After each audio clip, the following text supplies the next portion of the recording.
और बढ़िया। चलिए हम डिस्कस कर रहे थे एग्जाम्पलर के क्वेश्चंस, और एग्जाम्पलर वाले क्वेश्चन में हमने डिस्कस कर लिया था सारे के सारे ऑब्जेक्टिव क्वेश्चन। उसके पहले हम एनसीईआरटी एक्सरसाइज वाले और इन टेक्स्ट वाले क्वेश्चन भी डिस्कस कर चुके थे। उन दोनों ही वीडियो का लिंक जो है वो आपको यहाँ पर आई बटन के अंदर में शो हो रहा होगा। अब हम आगे बढ़ते हैं और very short answer type question, short answer type question और लॉन्ग आंसर टाइप क्वेश्चन को डिस्कस करेंगे एग्जाम्पलर के। Very short answer type question से शुरुआत करते हैं।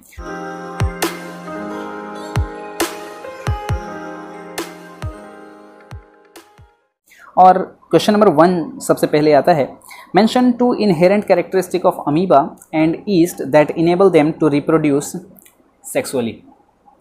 2 इनहेरेंट कैरेक्टरिस्टिक ऑफ अमीबा और ईस्ट बताने हैं जिसकी वजह से वो एसेक्सुअल रिप्रोडक्शन करते हैं। तो चूँकि पहली बात कि उनकी सिंपल बॉडी डिज़ाइन, यूनिसेलुलर का होना और यूनिपेरेंटल कंडीशन होती है, उनके पास 2 पेरेंट तो होते नहीं, तो इस वजह से गैमेट का फॉर्मेशन नहीं होना, तो ये हो जाएगा answer. Why do we refer to offspring formed by asexual method of reproduction as clones? asexual reproduction से जो भी offspring जो प्रोड्यूस होते हैं उनको हम लोग क्लोन क्यों कहते हैं? क्योंकि वो जेनेटिकली एक दूसरे के जेनेटिकली और मॉर्फोलॉजिकली एक दूसरे के आइडेंटिकल होते हैं, इस वजह से हम उनको क्लोन कहते हैं। क्लोन का मतलब ही होता है वर्ड, क्लोन वर्ड का मतलब होता है कॉपी, तो इस वजह से हम उसको क्लोन कहते हैं। Although potato tuber is an underground part, it is considered as a stem. Give 2 reason. potato tuber जो है वो एक अंडरग्राउंड पार्ट होता है, फिर भी हम उसको स्टेम कहते हैं, रूट नहीं कहते हैं। रीज़न बताइए। तो चूँकि पोटैटो ट्यूबर जो होता है उसके ऊपर में बहुत सारे हमको नोड्स और इंटरनोड्स देखने को मिलते हैं, नोड्स देखने को मिलते हैं, और वो जो नोड्स होते हैं वो आइज़ ऑफ पोटैटो के फॉर्म में होते हैं, और यही रीज़न है कि जिसकी वजह से हम इसको स्टेम कंसिडर करते हैं, रूट कंसिडर नहीं करते, क्योंकि रूट के अंदर में नोड्स नहीं होते हैं। Between an annual and perennial plant which one has a shorter juvenile phase, give 1 reason. Annual और पेरेनियल प्लांट के अंदर में छोटा जुवेनाइल फेज किसका होगा? तो एनुअल प्लांट जिसकी लाइफ साइकिल जो है वो 1 साल के अंदर में कंप्लीट हो जाती है। पेरेनियल प्लांट जिनकी लाइफ साइकिल काफ़ी ज़्यादा बड़ी होती है, 3 साल से ज़्यादा की होती है। तो जाहिर सी बात है कि एक एनुअल प्लांट जो है वो साल भर में ही उसकी लाइफ साइकिल जो है वो रिप्रोडक्टिव और पोस्ट रिप्रोडक्टिव फेज़ में होकर ख़त्म हो जा रही है। जुवेनाइल फेज़ पहले ही आ रहा है, ख़त्म हो जा रहा है 1 साल के अंदर में ही। जबकि पेरेनियल प्लांट की लाइफ साइकिल स्पैन बड़ी होती है तो उसका जुवेनाइल फेज़ भी बड़ा होगा। तो दोनों में से किसकी लाइफ स्पैन, किसका जुवेनाइल फेज़ छोटा होगा? एनुअल प्लांट का। क्यों, क्या रीज़न है? क्योंकि उसकी लाइफ स्पैन भी जो है वो छोटी है। Question number 5, rearrange the following event of sexual reproduction in the sequence in which they occur in a flowering plant. Flowering plant के अंदर में जो जो इवेंट है इनमें से होते हैं उनको आपको सीक्वेंस में लगाना है। 4 इवेंट का नाम दे रखा है, एम्ब्रियोजेनेसिस, फर्टिलाइजेशन, गैमेटोजेनेसिस, पॉलिनेशन। तो सबसे पहले हो जाएगा गैमेटोजेनेसिस, पहले गैमेट का फॉर्मेशन होता है, फिर होगा पॉलिनेशन, गैमेट बना, फिर उसके बाद पॉलिनेशन हो गया, पॉलिनेशन के बाद आएगा फर्टिलाइजेशन, जब एक बार पॉलिनेशन हो गया तो फर्टिलाइजेशन हो जाएगा, और फर्टिलाइजेशन होने के बाद एम्ब्रियोजेनेसिस यानी कि जाइगोट का फॉर्मेशन होगा और एम्ब्रियोजेनेसिस हो जाएगा। क्वेश्चन नंबर 6 है, the probability of fruit set in a self pollinated bisexual flower of a plant is far greater than a dioecious plant. बोला हुआ है कि probability of fruit set in a self pollinated bisexual flower जो होगा, जो self pollination करते हों ऐसे प्लांट और बाइसेक्सुअल फ्लावर हो, ठीक है, तो उनके अंदर में फ्रूट के बनने की प्रोबेबिलिटी ज़्यादा होती है as compare to unisexual plants. ऐसा क्यों?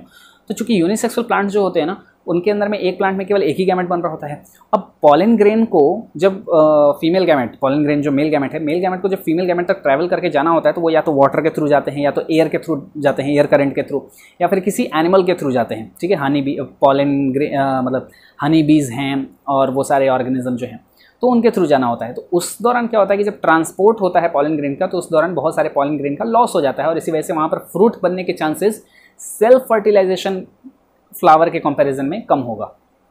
आई होप क्लियर हो गया होगा। सेल्फ फर्टिलाइजेशन जो कर रहे हैं तो उसमें उसी प्लांट का पॉलन ग्रेन है और उसी प्लांट का फीमेल गैमेट है, मेल गैमेट भी उसी प्लांट का है, फीमेल गैमेट भी उसी प्लांट का है, तो वहाँ पर उसी के अंदर में गैमेट वहीं पे ट्रांसफर होना होता है, तो लॉस नहीं होता है। जब लॉस नहीं होगा तो वहाँ पर फर्टिलाइजेशन के चांसेस जो होंगे वो ज़्यादा होंगे एज़ कम्पेयर टू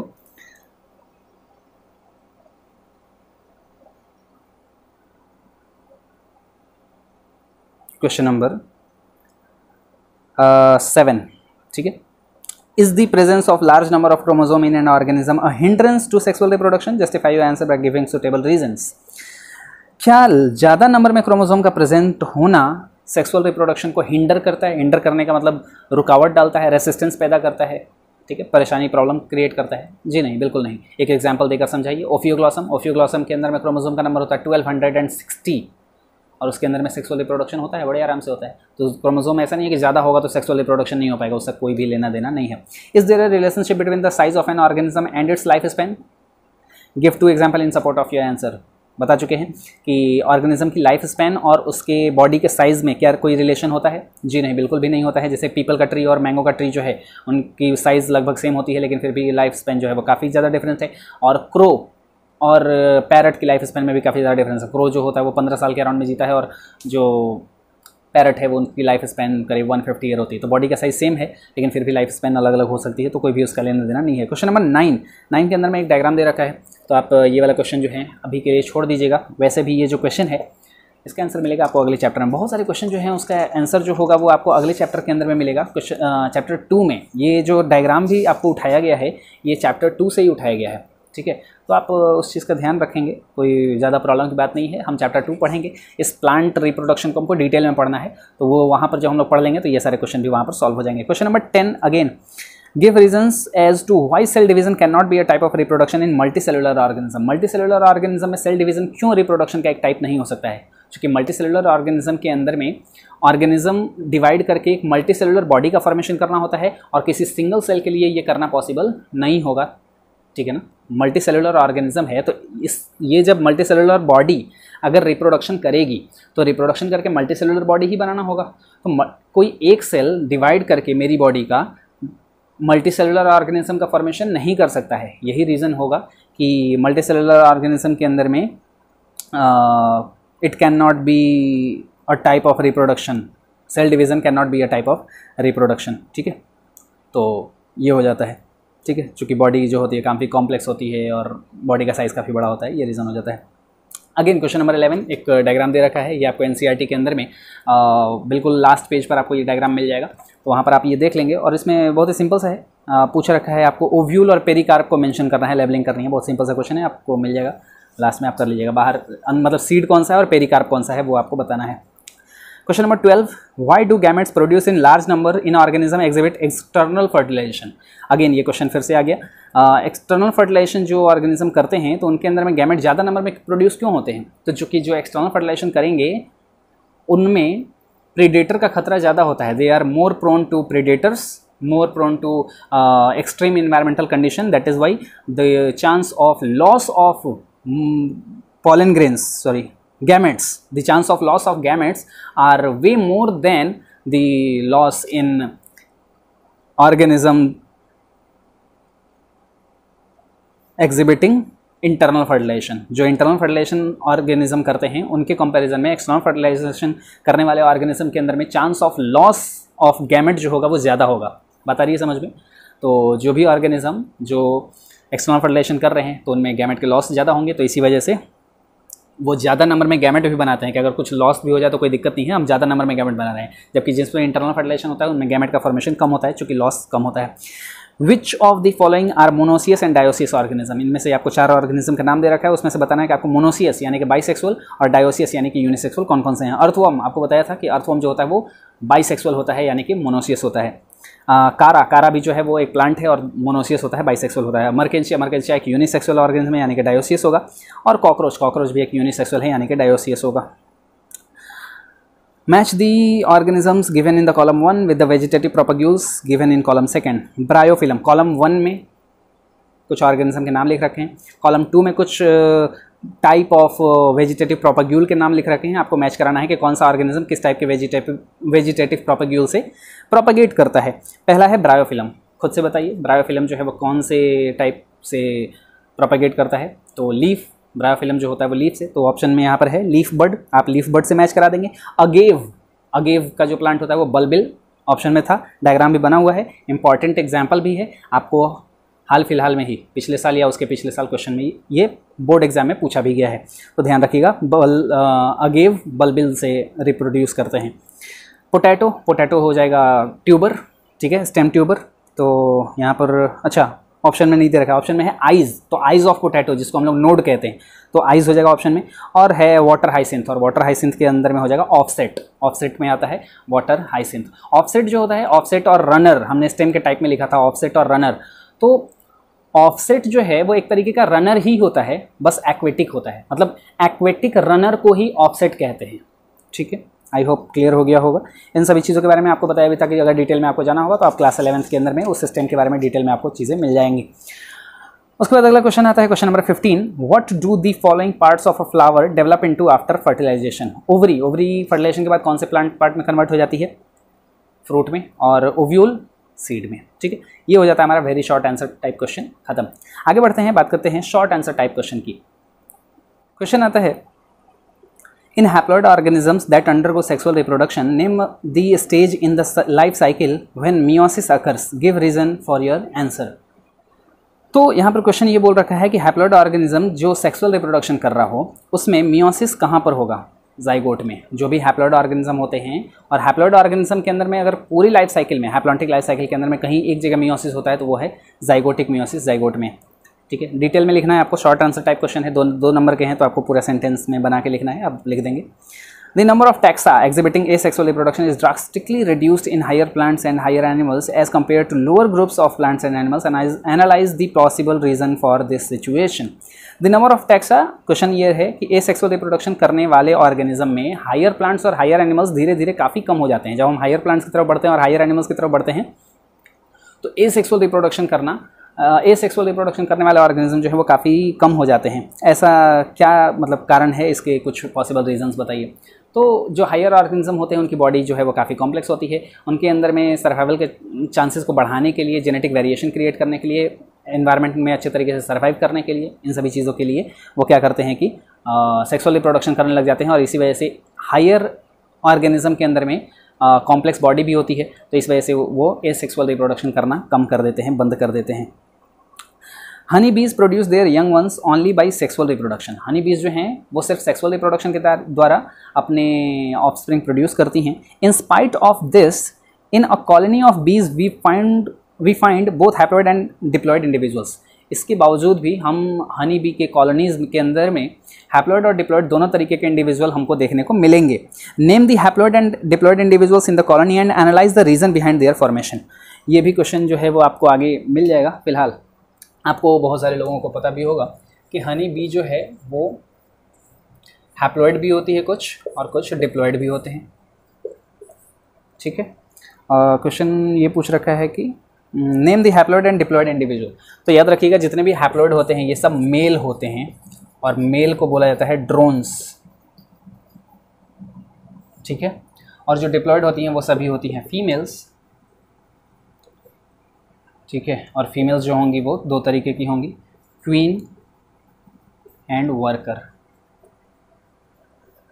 तो बस यही आंसर हो जाएगा अपना। यहाँ पर क्वेश्चन पूछ रखा है कि आपको आइडेंटिफाई करना है कि इनमें से हैप्लॉइड कौन सी होती हैं और डिप्लॉइड कौन सी होती हैं। तो हमने बता दिया हैप्लॉइड जितने भी होंगे वो मेल होंगे, ड्रोन्स होंगे, और डिप्लॉइड जितने भी होंगी वो सब फीमेल्स होंगी। फीमेल भी जो होंगी वो दो तरीके की होंगी। अभी हम इसके डिटेलिंग में नहीं जा रहे हैं कि ये क्यों, एक क्वीन क्या होती है, कैसे बनती है, वर्कर कौन सी होती है, कौन स्टेराइल है, फर्टाइल है, मतलब उससे नहीं है। क्वेश्चन जितना पूछा हुआ है हमें बस उतना ही आंसर करना है। Name the haploid and diploid individual in the colony, हमने बता दिया। And analyse the reason behind their formation, इनके पीछे रीजन क्या है, क्यों ये ऐसा बन जाते हैं। तो सिंपल सी बात है, जब हनी बी जो होगा, जब ये गैमेट का फॉर्मेशन करेगी तो ये हैप्लॉइड गैमेट है, तो मेल का फॉर्मेशन, जो हैप्लॉइड मेल का फॉर्मेशन होता है ये पार्थेनोजेनेसिस से होता है। तो इसी वजह से ये क्या हो जाता है, हैप्लॉइड रह जाता है। मेल कैसे होते हैं, हैप्लॉइड रह जाते हैं। तो हम लोग लिख देंगे यहाँ पर कि males develop from parthenogenesis, that is by they are being haploid, whereas females developed by syngamy. इसके अंदर में फर्टिलाइजेशन होता है, ये सिनगेमी से बनती हैं, फर्टिलाइजेशन से बनती हैं, मेल और फीमेल गैमेट के फ्यूजन से बनती हैं, और इसी वजह से ये सभी कैसी होती हैं, डिप्लॉइड होती हैं। तो रीज़न पूछा हुआ है कि ये क्यों हैप्लॉइड होंगे, क्यों डिप्लॉइड होंगे। तो हैप्लॉइड इस वजह से होंगे क्योंकि पार्थेनोजेनेसिस से बनेंगे, डिप्लॉइड इस वजह से होंगे क्योंकि सिनगेमी से बनेंगे। आई होप क्लियर हो गया होगा, आप इसका स्क्रीनशॉट ले सकते हैं, लिख सकते हैं। चलिए बात करते हैं question number 4, with which type of reproduction do we associate the reduction division, analyze the reason behind it। With which type of reproduction do we associate the reduction division. Reduction division कहने का मतलब meiosis. तो meiosis को हम लोग किस type के reproduction से एसोसिएट कर सकते हैं, मतलब किस टाइप के रिप्रोडक्शन में मियोसिस होता है, एसेक्सुअल या sexual, sexual. Analyse the reason for it. Reason क्या है, रीजन ये है कि सेक्सुअल रिप्रोडक्शन के अंदर में गैमेट का फॉर्मेशन होता है, ठीक है। Gamete formation is the main event in the sexual reproduction and for the gamete formation meiosis must have happen. तो इस वजह से यहाँ पर हो जाता है कि मियोसिस करने के गैमेट के फॉर्मेशन करने के लिए मियोसिस करना ही होता है, और अगर मियोसिस करना होता है तो आपको इसी वजह से सेक्सुअल रिप्रोडक्शन के साथ हम उसको एसोसिएट करते हैं। Question number 5, is it possible to consider vegetative propagation observed in certain plants like bryophyllum, water hyacinth, ginger etcetera as a type of asexual reproduction. Give 2 और 3 रीजन। यहाँ पर बोला हुआ है कि ब्रायोफिलम, वाटर हाइसिंथ और जिंजर जैसे कुछ प्लांट के अंदर में जो वेजिटेटिव प्रोपगेशन होता है, क्या हम उसको एसेक्सुअल रिप्रोडक्शन कंसिडर कर सकते हैं? बिल्कुल कर सकते हैं। इन्हीं प्लांट्स में क्यों, सभी प्लांट्स या सभी ऑर्गेनिज्म जिनके अंदर में भी एसेक्सुअल रिप्रोडक्शन होता है, जिनके अंदर में वेजिटेटिव प्रोपगेशन होता है, सभी प्लांट्स में उसको हम लोग एसेक्सुअल रिप्रोडक्शन कंसिडर कर सकते हैं। और रीज़न क्या है, ये आपको पहले वाले में भी क्वेश्चन आंसर में मिल गया है कि वेजिटेटिव प्रोपगेशन को एसेक्सुअल रिप्रोडक्शन हम लोग क्या कहते हैं। अगेन वही सारा कुछ है, आपको रिपीट नहीं करना है। इसका 2 पार्ट पहले भी आ चुका है, तो 2 NCERT वाले भी क्वेश्चन के आंसर जो है वो भी यहाँ पर आपको कार्ड में मिल जाएगा, और इसका जो ऑब्जेक्टिव क्वेश्चन वाला भी जो है वो भी, उसका भी जो वीडियो आया हुआ है वो भी यहाँ पर आपको कार्ड में दिख रहा होगा, यहाँ या यहाँ जिधर भी होगा आप देख लेना, ठीक है। उसके बाद बात कर रहे हैं हम, कौन सा गया, कहाँ गया, question number 6। Question number 6, fertilization is not an obligatory event for fruit production in certain plants. Fertilization जो है वो ज़रूरी नहीं है फ्रूट प्रोडक्शन के लिए। कुछ प्लांट्स के अंदर में मतलब फ्रूट के बनने के लिए फर्टिलाइजेशन का होना ज़रूरी नहीं होता है। एक्सप्लेन कीजिए इस स्टेटमेंट को। Yes, there is a possibility that the food production need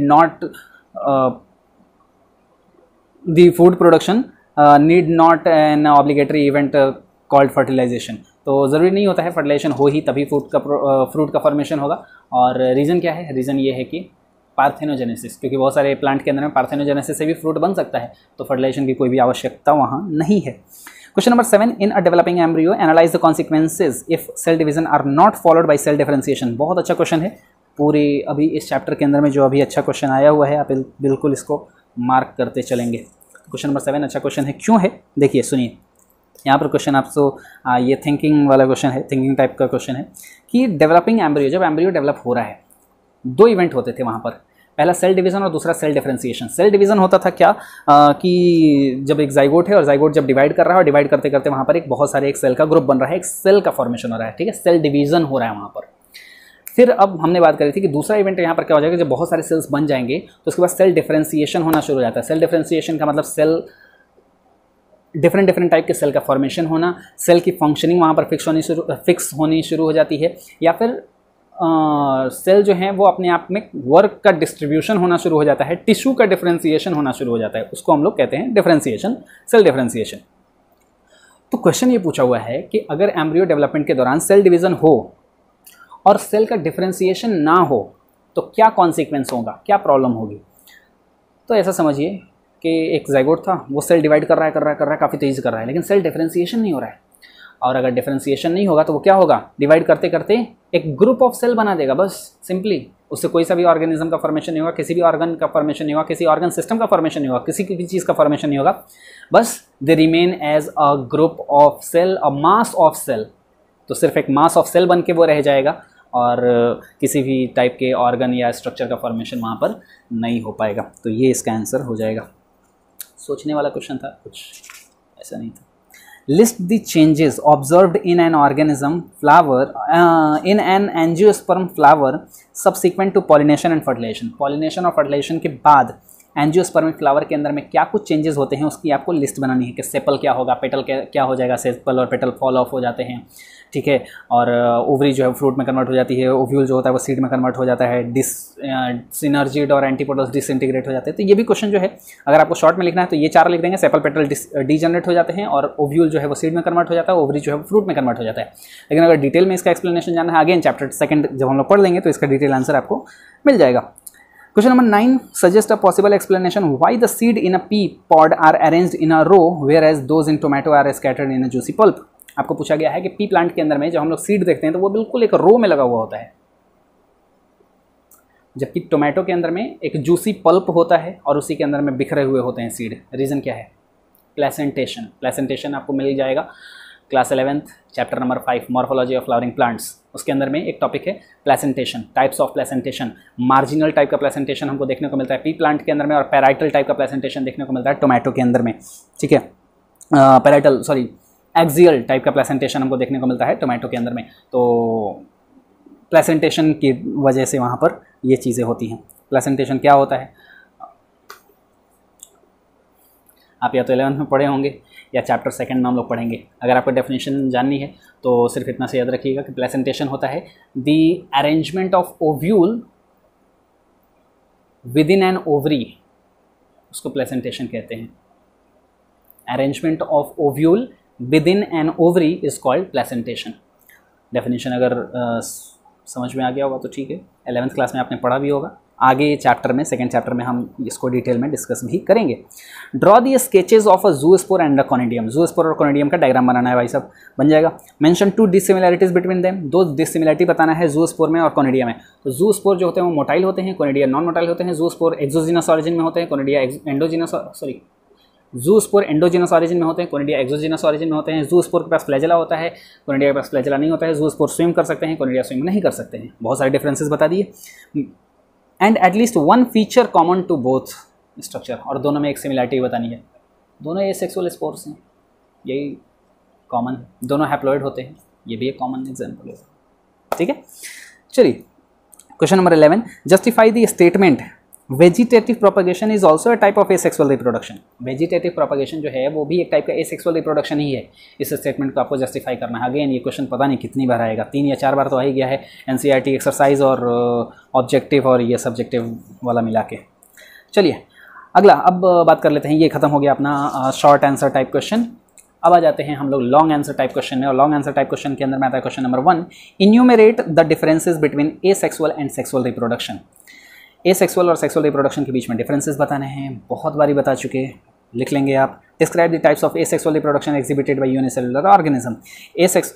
unicellular organism किस किस टाइप का एसेक्सुअल रिप्रोडक्शन करते हैं उसके बारे में आपको बताना है। तो बहुत सारे हमने बता रखे हैं। फिजन बता रखा है, फिजन के अंदर में हमने बताया था binary fission, multiple fission, budding, fragmentation और स्पोरुलेशन। सब लिख देना जितना है। 5 नंबर का क्वेश्चन आएगा अगर लॉन्ग आंसर में, लिख देना। Do all the gametes formed from a parent organism have the same genetic composition? Do all the gametes, जितने भी गैमेट होते हैं जो कि पेरेंट ऑर्गेनिज्म के अंदर में बनेंगे वो क्या सभी सेम होंगे जेनेटिकली? नहीं। गैमेट जो हैं वो जब भी बनते हैं तो वो मियोसिस से बनते हैं, और मियोसिस से जितने भी टाइप के सेल बनते हैं वो एक जैसे नहीं होते हैं, क्योंकि उनके अंदर में जेनेटिक रिकॉम्बिनेशन होता है। उसके अंदर में एक इवेंट होता है, मियोसिस के अंदर में एक इंपॉर्टेंट इवेंट होता है जिसकी वजह से सारे के सारे गैमेट एक दूसरे से अलग होते हैं। जेनेटिक कॉम्बिनेशन उनका अलग होता है। उस इवेंट का नाम है क्रॉसिंग ओवर, जो सिर्फ मियोसिस में होता है, माइटोसिस में नहीं होता है। बहुत इंपॉर्टेंट कॉन्सेप्ट है मियोसिस माइटोसिस, अगर जिन्होंने नहीं पढ़ा है। हालांकि अगले वीडियो के अंदर में अल्टरनेशन ऑफ जनरेशन, मैंने पिछले वीडियो में भी टीज़ करा था, आज भी अभी भी मैं फिर से बता देता हूँ कि मियोसिस माइटोसिस वाला concept, haplontic diplontic life cycle वाला, ठीक है, जाइगोटिक मियोसिस और वो जितने भी हैप्लॉइड डिप्लॉइड क्या होता है, उन सभी अगर चीज़ें नहीं समझ में आई हैं एक वीडियो के लिए आप रुक जाइए। बहुत ही इंपॉर्टेंट वीडियो आ रहा है alternation of generation. Alternation of generation वाली वीडियो देखने के बाद आपको इन सभी में से कोई सा भी कन्फ्यूज़न नहीं रहने वाला है, आई प्रॉमिस, ठीक है। लेकिन अगर आपको समझ में आता है तब तो ठीक है, अगर समझ में आ गया है, पहले से आपने 11th में पढ़ रखा है तब तो ठीक है, आपको पता होगा, ठीक है। बहुत सारे बच्चों को आता है, लेकिन जिन्होंने नहीं पढ़ा है, अभी आपको 12th में आते आते पहले चैप्टर के अंदर में ही ये रियलाइज़ हो गया होगा कि चैप्टर नंबर 8 और चैप्टर नंबर 10 सेल चैप्टर और सेल डिवीज़न कितना ज़्यादा इंपॉर्टेंट चैप्टर था और उसका आगे कितना यूज़ होने वाला है। और ये अभी नहीं, आपको चैप्टर नंबर 1, 2, 3, 4th नहीं, 5th और 6th, ये 6 का 6 चैप्टर जो है, 5 चैप्टर जो बच गया, मतलब 5 का 5 चैप्टर जो है, उस 5 चैप्टर के अंदर में आपको ये हमेशा रियलाइज़ होगा कि 11th क्लास में चैप्टर नंबर 8 और 10 पढ़ लेना चाहिए था। अगर अभी भी आपके पास टाइम है, अगर आप रिकॉल कर सकते हैं तो आप चैप्टर 8 और 10 एक बार ज़रूर फिर से पढ़ लें, ठीक है, मेरा सजेशन रहेगा, बाकी आपकी इच्छा, आपकी श्रद्धा जैसी। चलिए आगे बात करते हैं। कहाँ गया? Do all the gametes of form from a parent organisms have the same genetic composition? No, because meiosis have a special event called crossing over, which results in the formation of different genetic composition of gametes. Analyze the situation with the background of gametogenesis and provide or give suitable explanation. और इसका suitable explanation आपको देना है। ये जब हम लोग chapter 3 के अंदर में जब गैमेटोजेनेसिस हम लोग पढ़ चुके होंगे तो उसके बारे में यहाँ पर डिटेल में आ जाएगा। ऐसा मत समझना कि ये सारी चीज़ें जो है वो बहुत सारे क्वेश्चन स्किप कर दे रहे हैं, ऐसी बात नहीं है। यहाँ पर ये जो क्वेश्चन है इसको समझाने अगर बैठ गए तो वो फिर चैप्टर पढ़ाने के बराबर ही हो जाएगा, और जो कि हमको आगे पढ़ना ही है। तो इसी वजह से कहते हैं कि अभी बहुत सारे क्वेश्चन के अंदर में मेरा ये आंसर रह रहा है कि आप थोड़ी समय के लिए रुक जाइए, आपको सारे के सारे क्वेश्चन सॉल्व हो जाएंगे। रिप्रोडक्शन यूनिट एक बार सेकंड चैप्टर और थर्ड चैप्टर तक पहुंचने दो, सारा क्वेश्चन आपसे सॉल्व होना शुरू हो जाएगा। क्वेश्चन नंबर 3 आता है, although sexual reproduction is a long drawn energy wait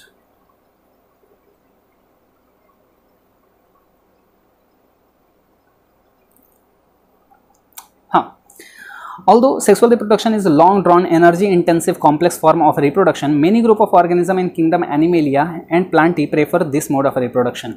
Give at least 3 reasons for this. Simple सा क्वेश्चन है कि सेक्सुअल रिप्रोडक्शन एक काफ़ी लंबा प्रोसेस होता है, एनर्जी इंटेंसिव प्रोसेस होता है, काफ़ी ज़्यादा एनर्जी कंज्यूमिंग प्रोसेस होता है, कॉम्प्लेक्स फॉर्म ऑफ रिप्रोडक्शन होता है, काफ़ी कॉम्प्लेक्स भी होता है। Many group of organism in kingdom animalia and Plantae prefer this mode of reproduction. फिर भी बहुत सारे एनिमल और प्लांट जो होते हैं वो इसी मोड ऑफ रिप्रोडक्शन को प्रेफर करते हैं। रीज़न क्या है? तो अगेन सेक्सुअल रिप्रोडक्शन जो होता है उसके 3 रीज़न बताने हैं। पहली बात कि ये जेनेटिक रिकॉम्बिनेशन क्रिएट करता है, जेनेटिक वेरिएशन क्रिएट करता है। दूसरा, जेनेटिक वेरिएशन क्रिएट करने की वजह से ऑर्गेनिज्म के अंदर में वो बेटर तरीके से एनवायरनमेंट में अडेप्ट कर पाता है, और बेटर तरीके, तीसरा रीज़न ये हो जाएगा कि बेटर एनवायरमेंटल अडेप्टेशन की वजह से वो एवोल्यूशन में भी हेल्प करते हैं। ठीक है, आई होप क्लियर हो गया होगा। क्वेश्चन नंबर 4, डिफरेंशिएट बिटवीन, पहला 2 क्वेश्चन है इसके अंदर में, डिफरेंशिएट करना है एस्ट्रोसाइकिल एंड मेंस्ट्रुअल साइकिल। कर देंगे आप, सिंपल है। एस्ट्रोसाइकिल के अंदर में ब्लीडिंग नहीं होती है, मेंस्ट्रुअल साइकिल के अंदर ब्लीडिंग होती है। एस्ट्रोसाइकिल जो है नॉन प्राइमेट्स में होता है और मेंस्ट्रुअल साइकिल जो है वो प्राइमेट्स के अंदर में देखने को मिलता है। ठीक है, और उसके बाद आ जाता है यहाँ पर ओवीपेरी एंड वीवीपेरी। ओवीपेरी और वीवीपेरी के बीच में भी यहाँ पर डिफरेंसेस हमको मतलब बताने हैं। तो ओवीपेरस के अंदर में और वीवीपेरस में क्या डिफरेंस होता है वो भी आपको बता रखा है। ओवीपेरस जो होते हैं मतलब डिटेल में बता रखा है, आप जो डिफरेंस है वो आप लिख लेना। चलिए, और उसके बाद आ जाते हैं हम क्वेश्चन नंबर 5 पे। Rose plants produces large attractive bisexual flowers but they seldom produce fruits. On the other hand tomato plant produces very plenty of fruits though they have small flowers. Analyse the reason for the failure of fruit formation in rose. Question ये है कि rose plant के अंदर में flower तो काफ़ी attractive होते हैं, बड़े बड़े से बनते हैं, लेकिन हमने कभी रोज प्लांट के अंदर में फ्रूट का बनते नहीं देखा है। और टोमेटो प्लांट के अंदर में फ्लावर काफ़ी छोटे छोटे से बनते हैं, फिर भी फ्रूट काफ़ी बड़े बड़े से बनते हैं। रीज़न क्या है? तो रीज़न ये हो जाएगा, मतलब रोज़ में क्यों फ्रूट का फॉर्मेशन नहीं होता है, ये आपसे क्वेश्चन पूछा गया। तो रोज़ के अंदर में फ्रूट का नहीं बनने का रीज़न जो है वो ये हो जाता है कि रोज़ मतलब प्रोबेबिलिटी क्या क्या हो सकती है। तो प्रोबेबिलिटी ये हो सकती है कि रोज़ के अंदर में जो पॉलन ग्रेन बनता होगा वो बहुत सारे लॉस हो जाते होंगे, जो एग होता होगा वो डीजनरेट हो जाता होगा, एग जो होता होगा उसकी कैपेबिलिटी उतनी अच्छी नहीं होती होगी, वो वायबल नहीं रहता होगा, ये सारे मतलब क्वालिटी उनकी जो है वो उतनी अच्छी नहीं होती होगी, उनके पॉलन ग्रेन की, उनके फीमेल गैमेट की। तो ये सारे कुछ रीज़न जो है वो हो जाते हैं। आई होप सारे क्वेश्चन क्लियर हो गए होंगे, चैप्टर आपका पूरी तरीके से खत्म हो गया होगा। एनसीईआरटी कैसे पढ़नी है, शॉर्ट नोट्स कैसे बनाना है, उसके लिए भी वीडियो शायद आ चुका होगा या आ रहा होगा। ठीक है, अगला ही वीडियो होगा आसपास में ही, या फिर एक वीडियो आ चुका होगा, एक वीडियो आ रहा होगा। इसी तरीके से जो कुछ भी है साथ साथ में ही ये सारी वीडियोस शूट हो रहे हैं। आपका चैप्टर फर्स्ट कंप्लीट हो चुका होगा। आपके चैप्टर फर्स्ट कंप्लीट करने के बाद अगर आपने कर लिया है बहुत बहुत बधाई आपको, और अगर आपने नहीं किया है तो आप जितनी जल्दी हो सके कर लें, क्योंकि मैंने पहले भी बता रखा है कि अगर ये चैप्टर छूटा, इनमें से कोई सा भी अभी छूटा, तो आप सोचेंगे ना अब हम चूँकि चैप्टर सेकंड में इंटर कर जाएंगे, और चैप्टर सेकंड में जो हम सभी इंटर कर जाएंगे तो उसके बाद आपको लगेगा यार चलो सेकंड चैप्टर से ही हम लोग अब कंटिन्यू करते हैं, फर्स्ट चैप्टर को मतलब लिख लेंगे कहीं से बाद में, और यकीन मानो वो छूटा का छूटा रह जाएगा, वो फर्स्ट चैप्टर फिर आपका नहीं कंप्लीट होने वाला है। तो प्लीज़ ऐसा ना करें, अभी 1-2 दिन का टाइम है, अभी 2 दिनों का टाइम है, डिपेंडिंग कि ये वीडियो कब ऑनलाइन होगी, तो 1-2 दिनों का टाइम है। आप कम से कम नोट्स कंप्लीट कर लें, क्वेश्चन कम से कम एटलीस्ट सारे के सारे क्वेश्चन सॉल्व कर लें, ताकि आपके ये चैप्टर जो है वो ग्रिप में हो जाए, कमांड में हो जाए। ठीक है, अगर आपने इसके प्रीवियस कोई सा भी पार्ट नहीं देखे हैं तो वो आपको सारे के सारे आई बटन में मिल जाएंगे, डिस्क्रिप्शन में लिंक मिल जाएगा, और साथ ही पूरी प्लेलिस्ट जो है, ये चैप्टर फर्स्ट की प्लेलिस्ट जो है वो भी आपको डिस्क्रिप्शन के अंदर मिल जाएगी। एनसीईआरटी से रिलेटेड जो कुछ भी क्वेश्चन होगा वो भी आप कमेंट्स में लिख देना। एनसीईआरटी का पीडीएफ फॉर्म भी जो है उसकी भी लिंक आपको डिस्क्रिप्शन में मिल जाएगा। आपको एग्जाम्पलर का भी जो एग्जाम्पलर जो है उसका पीडीएफ फॉर्मेट का, उसका भी लिंक आपको डिस्क्रिप्शन में मिल जाएगा। साथ ही आप बस इस वीडियो को लाइक कर दें, शेयर कर दें, सब्सक्राइब कर दें, और अगर आपको कोई भी डाउट हो तो आप कमेंट बॉक्स में लिखना ना बोलें, बोल दिया शायद मैंने। चलिए ठीक है, मिलते हैं अगले वीडियो में।